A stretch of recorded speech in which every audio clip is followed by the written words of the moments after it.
the terrifying internet legend comes to life.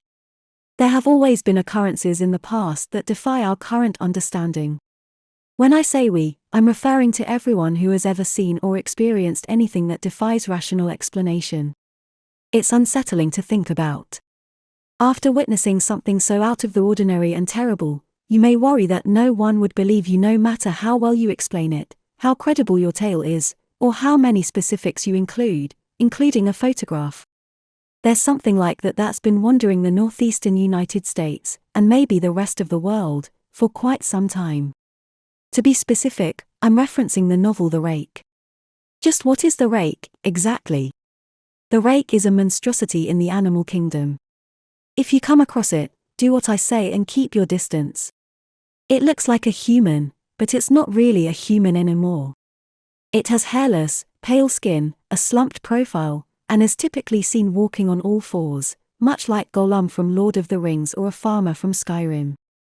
Teeth that are so dull and rotten they look like they've been chewing on stones and bark.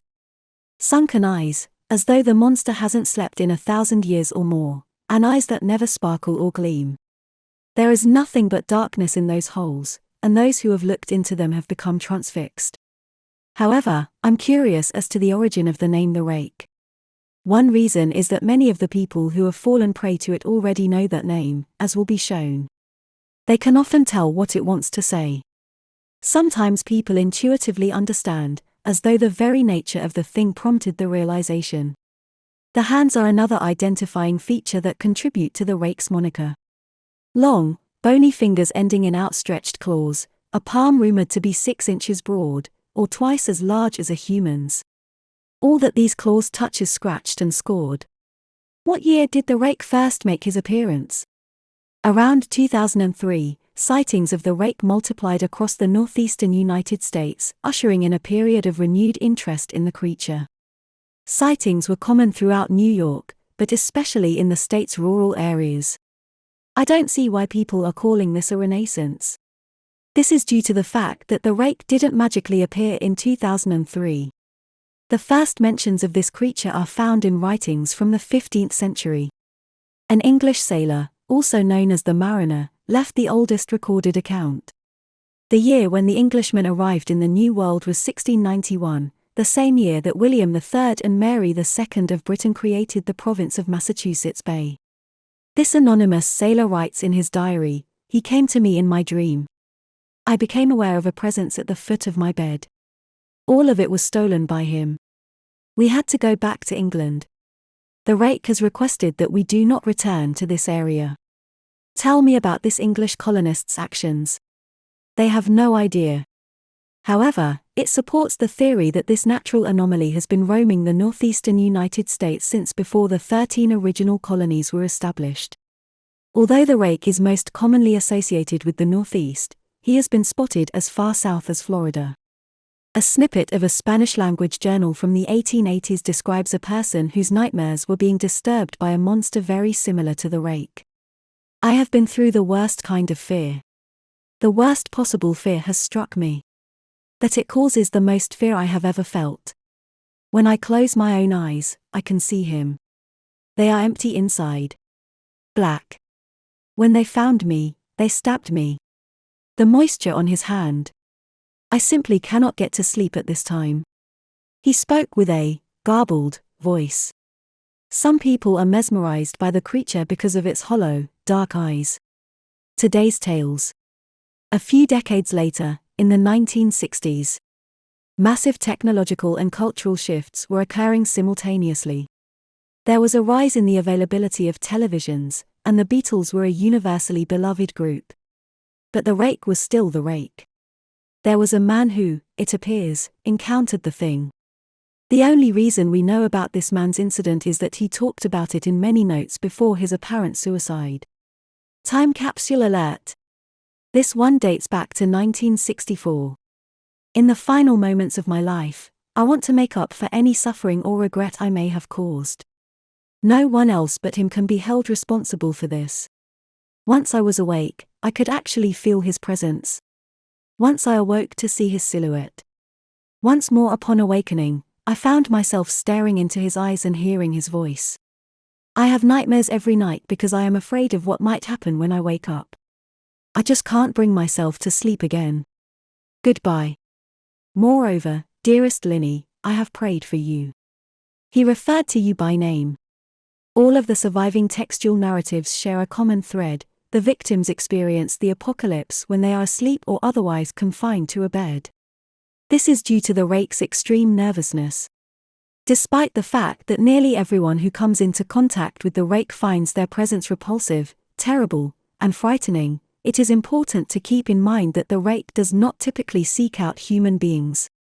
This helps explain why there are so few reports of it, but the fact that they all ring true suggests that the Rake is still at large. The rising number of sightings. Let's fast forward to 2003 once more.